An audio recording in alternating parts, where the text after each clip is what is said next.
May 15, 1945, 0930 hours, Glucksburg Castle, 3 kilometers north of Finnsburg, Germany. The morning was clear and cool. Through the castle windows, Paul Nitze could see Thiffensberg Fjord in the distance, its waters calm despite the chaos that had consumed Europe for 6 years. He sat across a wooden table from the man who had kept Nazi Germany's war machine running for 3 years while Allied bombs rained down on every major industrial city in the Reich.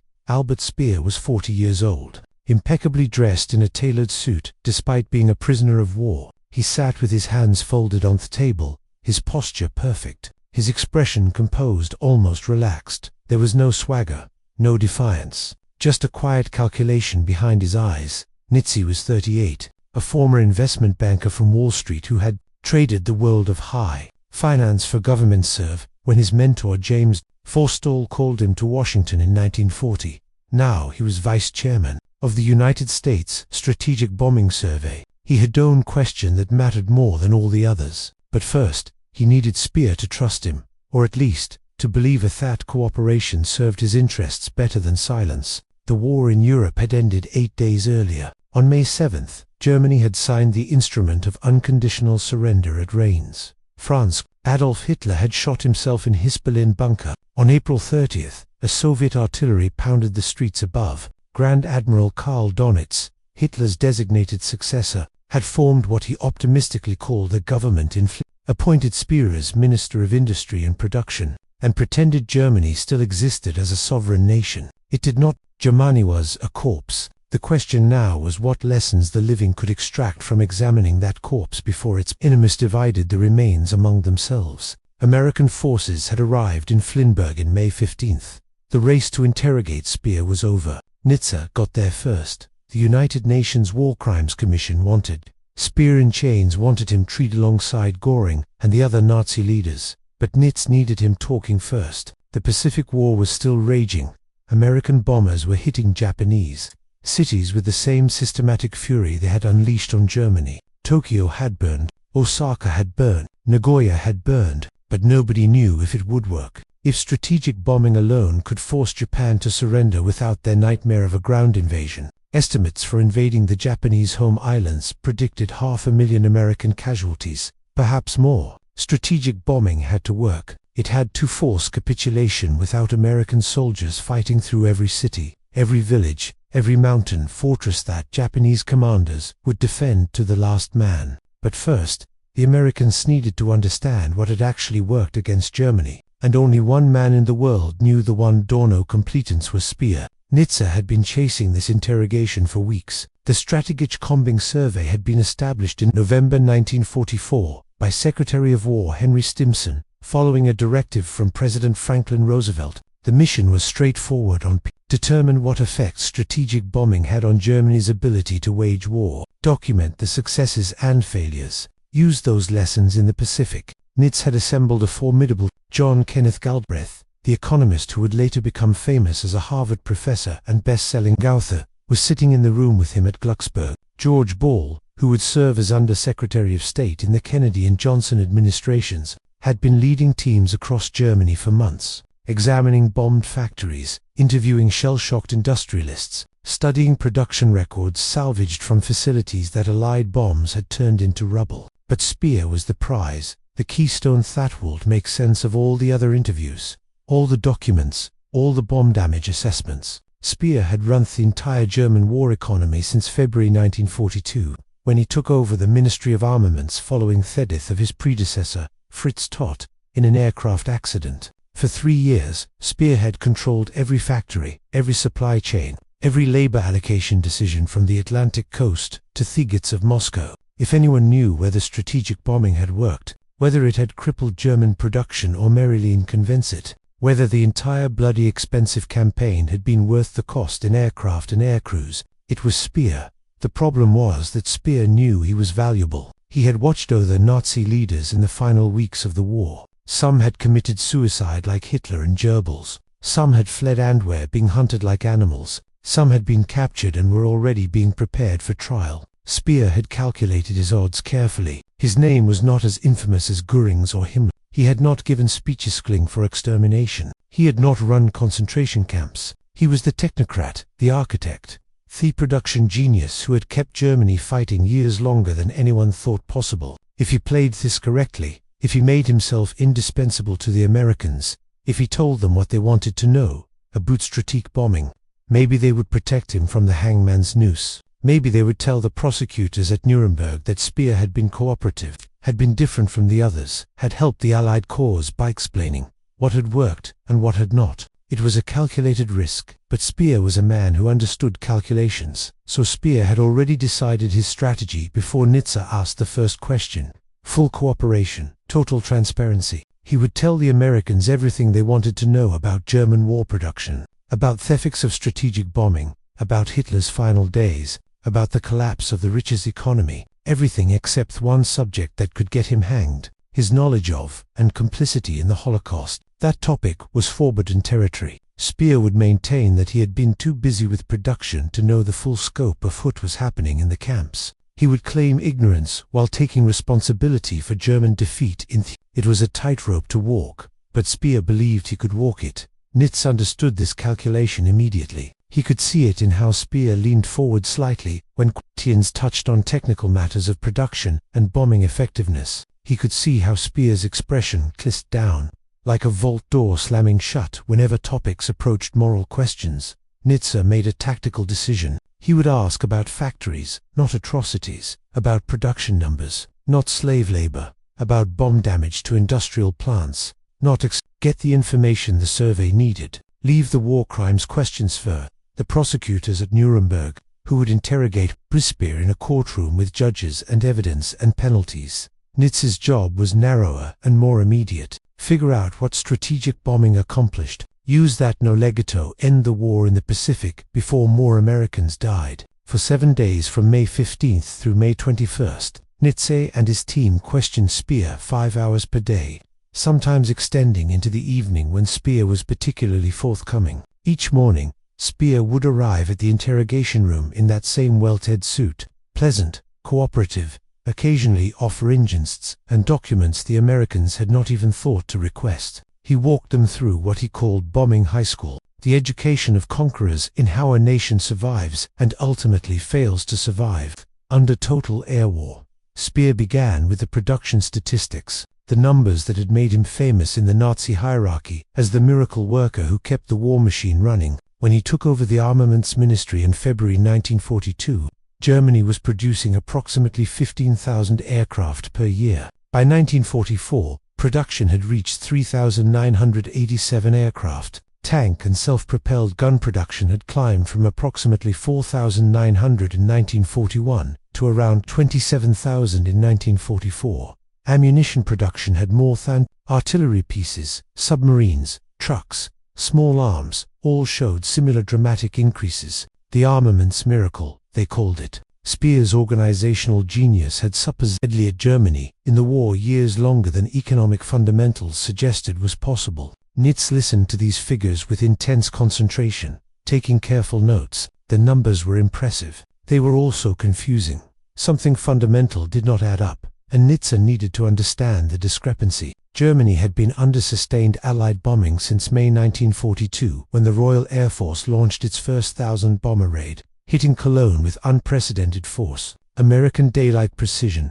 Bombing had joined the campaign in August 1942, when the 8th Air Force flew its first mission against rail yards in occupied France. By mid-1943, the combined bomber offensive was hitting German cities and industrial facilities around the clock. RAF Bomber Command flew night area raids designed to destroy residential areas, kill workers, and break civilian morale. The United States Army Air Forces flew daylight precision raids targeting specific industrial facilities, ball-bearing plants, aircraft factories, synthetic oil refineries, rail yards, submarine pens. Tens of thousands of bombers had dropped millions of tons of explosives on Germany. Cities like Hamburg and Dresden had been turned into funeral purse. Berlin was a landscape of yet German production had tripled under Speer's leadership. How Nitz wanted to understand the mechanism. How does an industrial economy under systematic bombardment increase its output by 300%? What were the Germans doing that allowed factories to keep running, despite having high explosive and incendiary bombs falling on them night and day? Speer explained the defensive measures in detail, speaking like a professor lecturing students. Dispersal of production, moving critical manufacturing to small workshops, scattered across the countryside where bombers were unlikely to find them. Transfer of entire facilities to underground locations, converted mines, railway tunnels, anywhere that offered protection from bombs. Ruthless prioritization of resources, cutting civilian production to zero to free up materials and labor for war goods. Redundancy in supply chains, ensuring that, if one factory was destroyed, others could increase output to compensate. Improved industrial processes developed by German engineers working under the pressure of constant bombing. Streamlining of aircraft and tank designs to reduce the number of parts. Simplify assembly, speed up production. Exploitation of forced labor from occupied territories. Millions of workers brought to Germany against their will to replace German men conscripted into the Wehrmacht. Speer made it sound almost reasonable, clinical, a problem of logistics and management that he had solved through administrative competence and organizational innovation. He spoke about production lines and labor allocation, the way a man might discuss optimizing a factor's efficiency during peacetime. There was no mention of the conditions those forced laborers endured, the starvation, the beatings, the deaths in the factories and camps, just numbers on charts showing output increases. But then Speer mentioned something that made Nitsu stop writing and look up from his notes. A date, May 12, 1944. Speer said he would never forget that date. On that day, 935 American heavy bombers from the 8th Air Force struck German synthetic oil production facilities in central and eastern Germany, in the largest concentrated attack on petroleum infrastructure executed up to that point in the war. The primary target was the Lunar synthetic oil plant near München, Germany's single largest producer of aviation gasoline. Other major facilities at pits near Stettenbrucks in occupied Czechoslovakia, Berlin-Zeitz, and Lutzkendorf also took heavy damage. Speer said that attack changed everything. Until May 12, Germany had managed to produce approximately as many weapons as the armed forces needed despite considerable losses to Allied bombing. After May 12, everything began to collapse. The armaments miracle was over. The war was effectively lost, though it would take another 11 months of fighting and hundreds of thousands more deaths before Germany surrendered. Nitze made careful notes. This was the critical insight he had come to find. Not tanks, not aircraft, not ball bearings, oil, fuel, the substance that made every weapon system mobile and operational. Speer continued, and the story became even more stark. After the May attacks on oil production, Germany's monthly output of synthetic fuel dropped catastrophically. In April 1944, Germany had produced 316,000 tons of aviation, gasoline, and other petroleum products. By July,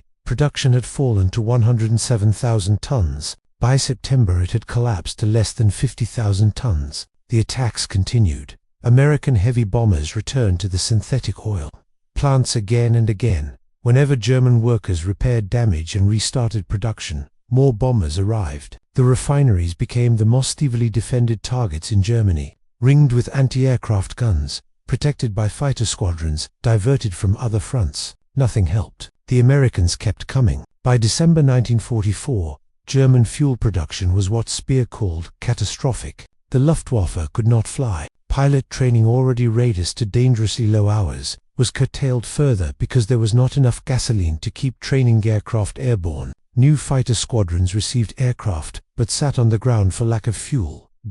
German jet fighters, the Mi-262 that was technologically superior to any Fighter II was produced in substantial numbers, but could not be deployed effectively because there was not enough fuel for training pilots to fly them, or for operational squadrons to sustain combat missions. Panzer Division schooled not move. Commanders had to choose between using their limited fuel allocation for training exercises, or saving it for combat. Usually, they chose to save it, which meant tank crews went into battle with which meant higher losses, which meant more replacement crews needed more training, which required more fuel that did not exist. It was a death spiral. When Germany launched its final major offensive in the West, the Battle of the Bulge in December 1944, German planners allocated barely enough fuel for the attacking divisions to reach their initial objectives. The operational plan explicitly counted on capturing Allied fuel depots to sustain the offensive beyond the first few days. When that capture failed, when American resistance proved stronger than German intelligence predicted,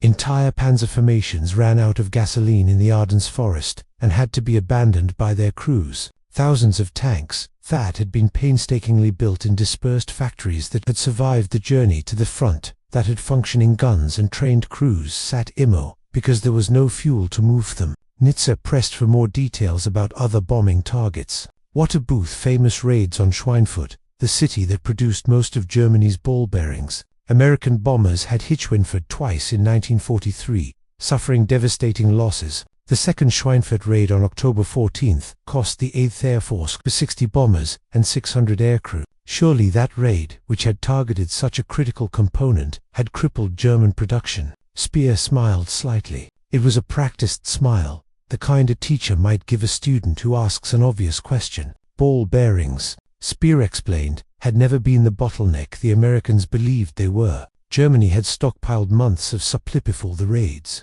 When production at Schweinfurt dropped, German engineers substituted simpler bearings in applications that did not require high precision. They used sleeve bearings, plain bearings, anything that reduced ball bearing consumption. They imported bearings from Sweden and Switzerland through supply channels. Threat remained open despite the Allied blockade. The attacks on Schweinfurt had cost Germany production capacity, but they had not crippled anything, not even close. Meanwhile, those two raids had cost the Americans irreplaceable heavy bombers and experienced crews. From Speer's perspective, Schweinfurt had been a net victory for Germany. What about attacks on transportation networks? The rail system that moved raw materials to factories and finished weapons to the front. Speer conceded this had been increasingly effective, particularly in the final months of the war. By February 1945, the Ruhr industrial region, Germany's manufacturing heartland, was completely isolated from its coal supplies.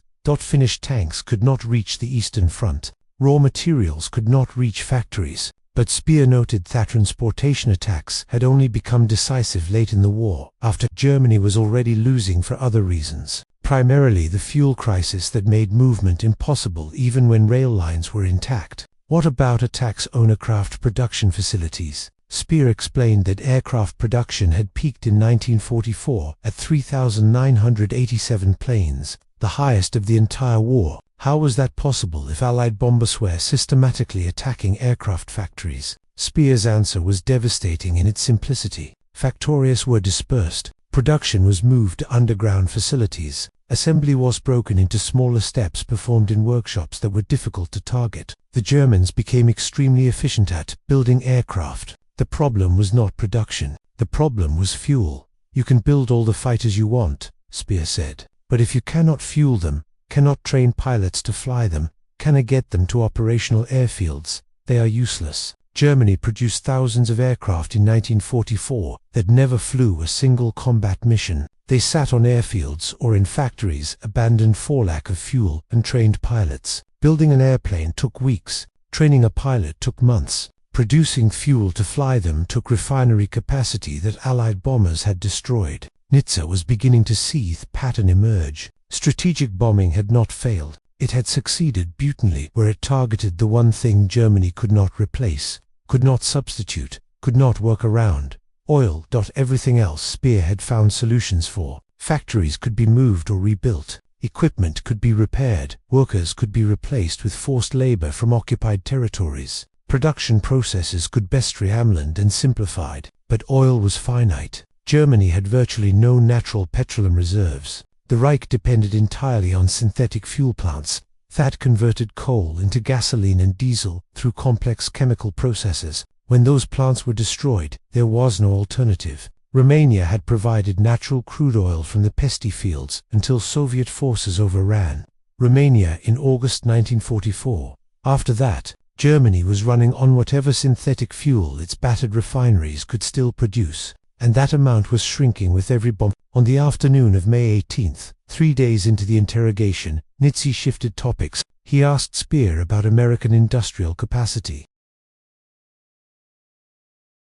What a German leadership understood about American production capability before the war. What intelligence did they have? What did they believe America could produce? This was where the conversation turned. This was where Nitze began to understand something that went beyond bombing effectiveness. Something fundamental about why Germany had lost and why America had won. Speer paused before answering, choosing his words carefully. He said that in the early years of the war, from 1939 through 1941, Hitler and the German High Command did not take American industrial capacity seriously. They viewed America as weak, divided, isolationist, still suffering economically from the Great Depression. When President Franklin Roosevelt announced in May 1940 that America would produce 60,000 aircraft in 1942 and 125,000 in 1943, along with 120,000 tanks in the same period, German military advisors diced these figures as propaganda. Impossible numbers, they said.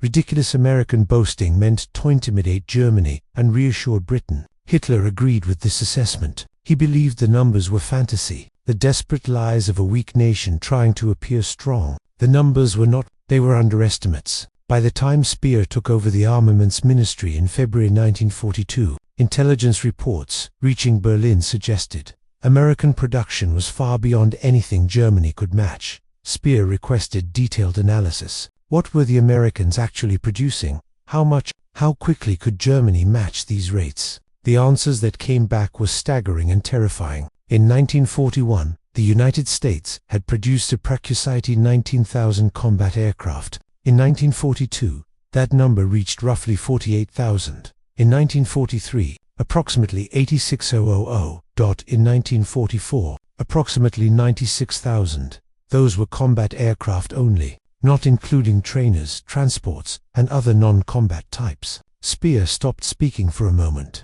Nitze waited, sensing that something important was coming. Then Speer said the words that Nitze would remember for the rest of his life. He said that when he finally saw the complete American production statistics in late 1943, he understood with absolute certainty that Germany had already lost the war. Not because of any battle or campaign, not because of German strategic errors or tactical failures, but because Germany's industrial capacity was eclipsed by overwhelming American material superiority. There was no scenario, no possible strategy, no wonder weapon, no tactical brilliance that could overcome such a massive disparity in production. The war was over. Germany would keep fighting because surrender was unthinkable, and because Hitler refused to accept reality. But the outcome was already determined by numbers that could not be changed. Nitze asked for more specific. Speer provided them in detail, speaking with the precision of an accountant reciting a balance sheet. Total American aircraft production from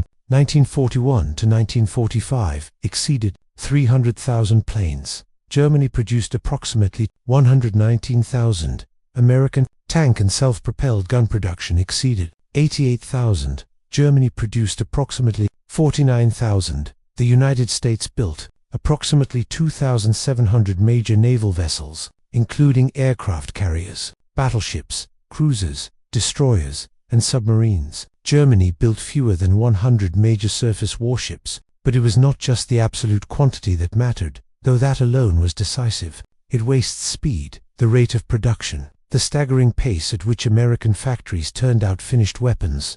American shipyards were producing Liberty ships, 10,000-ton cargo vessels faster than German submarines could sink them. In 1942 and 1943, German U-boats were sinking Allied merchant vessels at rates that should have strangled Britain's supply lines. Except American shipyards were building replacement vessels faster than U-boat could sink them. By autumn 1943, all Allied shipping losses since the start of the war in 1939 had been replaced. The Atlantic was no longer a graveyard for Allied shipping. It had become a highway for American production, flowing to Europe. Ford Motor Company's Willow Run plant in Michigan produced B-2 for Liberator, heavy bombers at a rate of one complete aircraft every 63 minutes, one bomber with more than 1.5 million individual parts, rolling off an assembly line every hour, 24 hours per day. A single factory producing the most complex weapon system in the American arsenal, with the same efficiency that Ford had produced automobiles.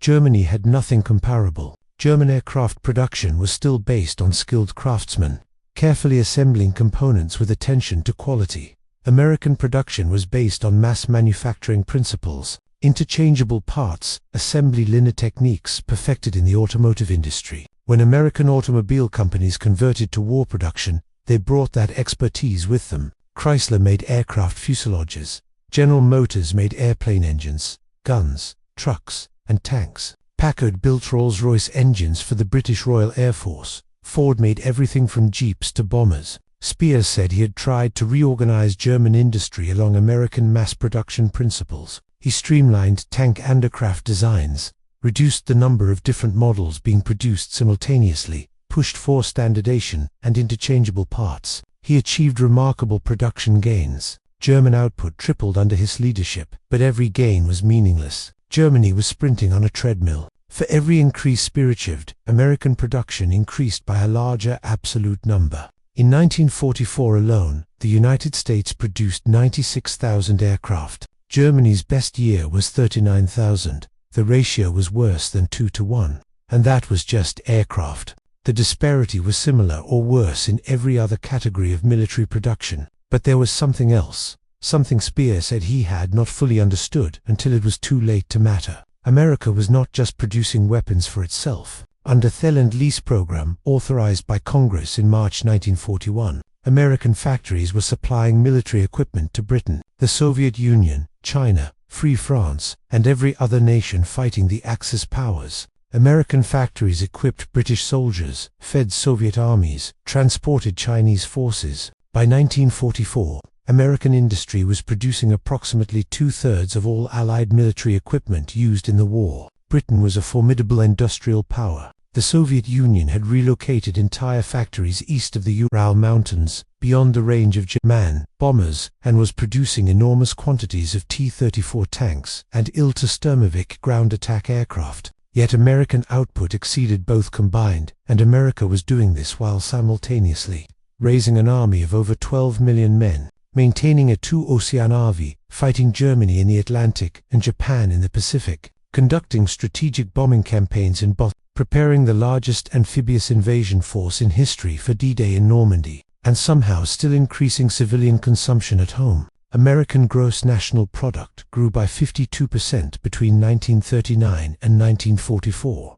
The war did not impoverish America, it enwrecked the nation. American factories produced military equipment at rates that seemed impossible, while American citizens bought more consumer goods than they had before the war started. Speer told Nietzsche that this was what German military intelligence had failed to understand in 1939 when they assessed whether Germany should fear American entry into the war. German analysts saw American isolationism, political divisions, economic problems lingering from the Depression, and concluded that the United States would not be a significant factor. Even after Pearl Harbor, when Hitler declared war on America in December 1941, German leadership believed the Japanese would keep American attention focused on the Pacific. They were wrong. America fought a two-front global war and overwhelmed both opponents simultaneously. Nietzsche asked, when German leadership realized the true scale of American production capacity. Speer said it became undeniable by mid-1943. That was when the tide turned everywhere at once. In the Atlantic, German U-boats were being sunk faster than they could be built. Submarine construction had been a priority, but American destroyers and aircraft were hunting U-boats with new radar and sonar technology, and American shipyards were replacing every sunk merchant vessel with two new ones. On the Eastern Front, the Soviet Union was using American trucks, American aircraft, American supplies delivered through Murman and Persia to sustain offensives that pushed German forces steadily westward. In North Africa, American forces had landed in Operation Torch with overwhelming material superiority, and German and Italian forces were being compressed between American armies advancing from the west and British armies from the east. In the Pacific, American carrier production meant Japan faced a foe that grew stronger with every passing month, while Japan's own carrier fleet was being systematically destroyed. And over Germany, American bomber formations were appearing in greater numbers every week. 8th Air Force in England, 15th Air Force in Italy. Formations of hundreds of heavy bombers escorted by long-range fighters hitting targets in broad daylight. The Luftwaffe tried desperately to stop them. German fighter production was high. Pilots were initially skilled. New aircraft types, like the Me-262 jet fighter, showed technological superiority over anything the Allies flew, but there was not enough fuel to fly them in adequate numbers, and even when fuel was available, the sheer weight of American numbers was for every German fighter shot down, the Americans replaced it with multiple new. German pilot losses could not be replaced. Training required fuel that no longer existed. By 1945, Luftwaffe squadrons were sending up pilots with less than 50 hours of flight time to face American and British veterans with hundreds of hours of combat experience. The engagements were not battles, they were massacres. Speer said there was a moment in late 1943 when he considered approaching Hitler with the truth that Germany couldn't win, that American production made victory mathematically impossible, that war should be ended through negotiation while Germany still had leverage, while German forces still held territory before the Reich was completely destroyed. But Speer did not have the courage to speak those words. Hitler still believed in wonder, weapons in secret projects that would reverse Germany's fortunes. The V-1 flying bomb, the V-2 ballistic missile, advanced jet fighters, new submarine designs. Speer knew none of these weapons would matter. You cannot win a war with technological advantages when the enemy is producing conventional weapons at 10 times your rate. But he kept that knowledge to himself and kept the factories running. Men kept dying for a cause that was already lost. On May 20th, Nietzsche asked Speer about Hitler's Nero decree, the scorched earth order from March 1945, with defeat inevitable. Hitler had ordered the destruction of all industrial facilities, transportation, infrastructure, utilities, anything that might be valuable to the advancing Allied armies. Germany itself was too destroyed rather than allowed to fall into enemy hands intact. Speer said he had disobeyed the order. He claimed he transferred his loyalty from Hitler to the German people and the future of the German nation. He sabotaged implementation of the decree, ensured that critical factories and bridges were not destroyed, tried to preserve what was left of German industrial capacity for post-war reconstruction. That it was a good story. It made Speer sound like a humanitarian who had broken with Hitler at the end. Whether it was entirely true was debatable, but it would help Speer at his trial. It would allow him to present himself as the Nazi who tried to limit the destruction, who thought about Germany's future, who was different from the fanatical nihilists around Hitler, who wanted to drag Germany down with them. On the morning of May 21st, Nietzsche received a message from his military liaison officer. The Americans were planning to arrest Speer and the other members of the Hindenburg government on May 23rd. They would be handed over to Allied authorities for war crimes prosecution. If Nietzsche had any remaining questions, he had less than 2 days. Nietzsche asked Speer to describe Hitler's final days in the Berlin bunker. Speer provided details. He had visited Hitler on April 23, 1945, one of the last people to see the Führer alive. He described a broken man physically deteriorating, trembling, ranting about betrayals, issuing possible orders to armies that no longer existed, convinced that willpower alone could still achieve victory. Hitler believed to the end that German spirit would overcome material disadvantage, that determination, courage, and ideological conviction could defeat American bombers and Soviet tanks. Speer said it was madness. Spirit does not stop bombs. Willpower does not manufacture fuel. Determination does not build tanks. On May 23rd, exactly as predicted, British and American military police arrested Speer and the other members of the Hindenburg government aboard the ship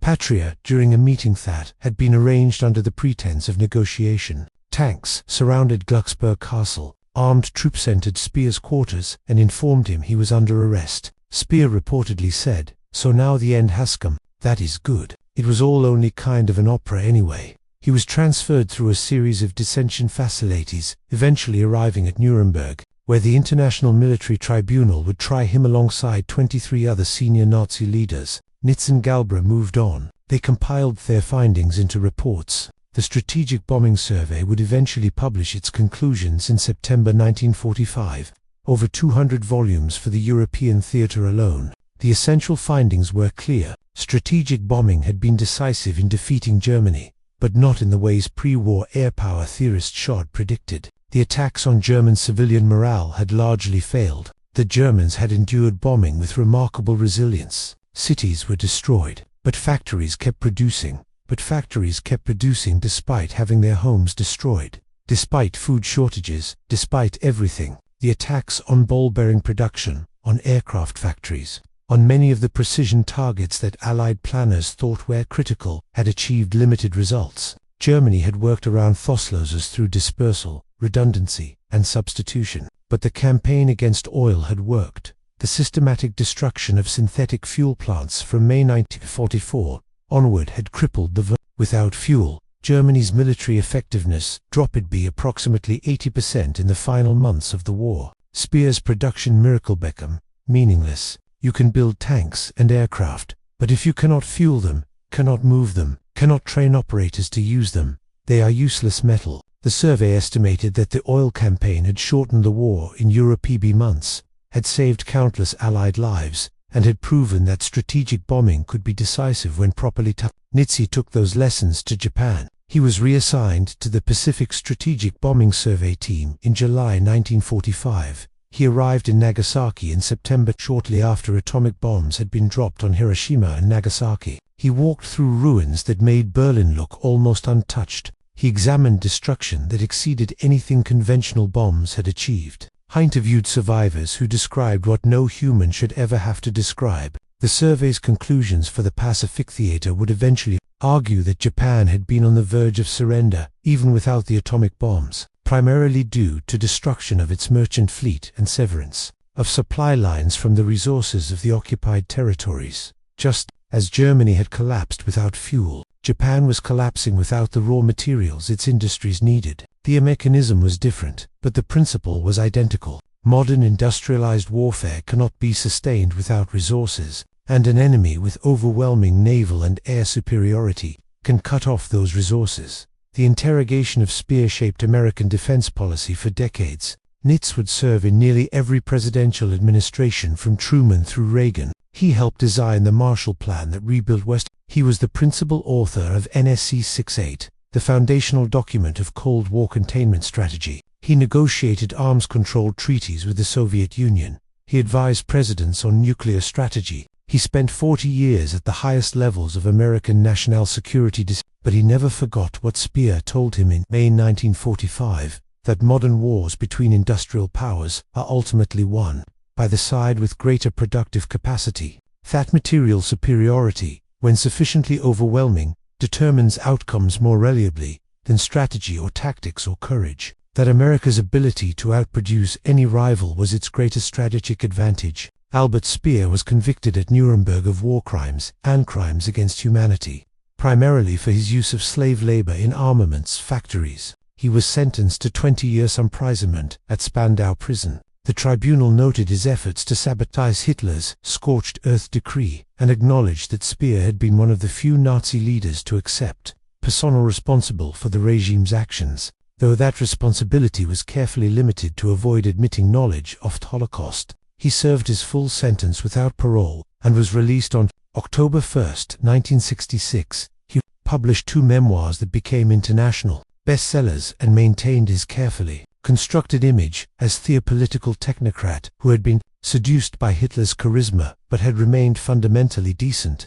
This narrative, known as the Speer myth, dominated his historiography for decades. Only in the 1980s and 90s, when historians gained access to documents Speer had hidden, did the full truth emerge. He had extensive knowledge of the Holocaust. He personally expanded He knew exactly what was happening to Jewish workers in his factories. His entire post-war story was a carefully constructed lie, designed to evade the death penalty and rehabilitate his reputation. But in May 1945, Nietzsche did not know this. He knew only that Speer had provided the information the Strategic Bombing Survey needed. Speer died in London on September 1, 1981, at age 76, while visiting the United Kingdom. His death prompted obituaries describing him as the good Nazi, the one who accepted responsibility, the architect who became a reluctant war criminal. These obituaries infuriated Holocaust survivors and historians who knew the truth.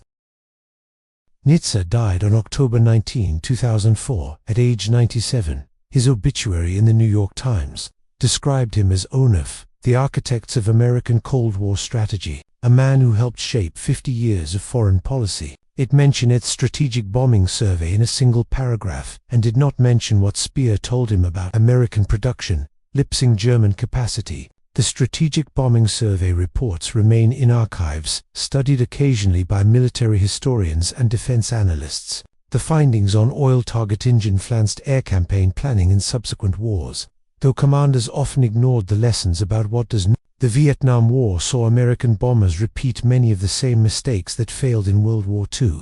Target engine, frastrack and morale, rather than focusing on resources that could not be replaced. The Gulf War in 1991 returned auto the survey's principles with planners targeting Iraqi oil production, electrical generation, and transportation networks while avoiding indiscriminate city bombing. The campaign succeeded in its objectives, and military historians credited careful study of the Strategic Bombing Survey findings. Modern strategic analysts still debate what defeated Germany: Soviet manpower that ground down the Wihan, the Eastern Front; Allied strategic bombing that destroyed German infrastructure; the cracking of German codes that gave Allies critical intelligence advantages. Every factor contributed, but Speer told Nietzsche the answer in May 1945. Germany lost because American production exceeded German production by ratios that made German defeat inevitable. 2-to-1 in aircraft, nearly 2-to-1 in tanks, 10-to-1 or more in naval vessels.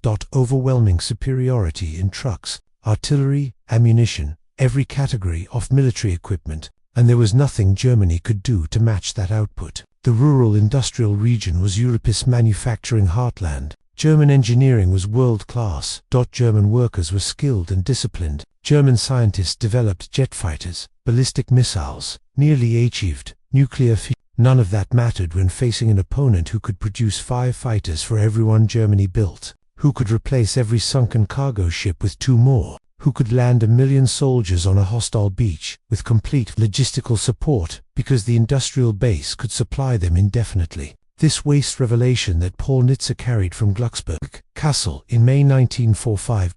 Not just that strategic bombing worked when it targeted oil, that was tactically important, but strategically, the larger lesson was about industrial capacity as the foundation of military power in modern warfare. America had demonstrated a form of economic power that no rival could match, without fundamentally transforming their entire economic system. The Soviet Union understood this lesson. Stalin's post-war industrial buildup was designed explicitly to match American productive capacity. The nuclear arms race was partly driven by this understanding. If you cannot match American conventional production, develop weapons that offset numerical disadvantages. Soviet industrial expansion in the 1950s and 60s was an attempt to create a placed productive base that could sustain conflict with the United States. It failed. The Soviet economy collapsed in 1991, unable to match American military spending while maintaining civilian living standards. China learned a different lesson from studying World War II production statistics.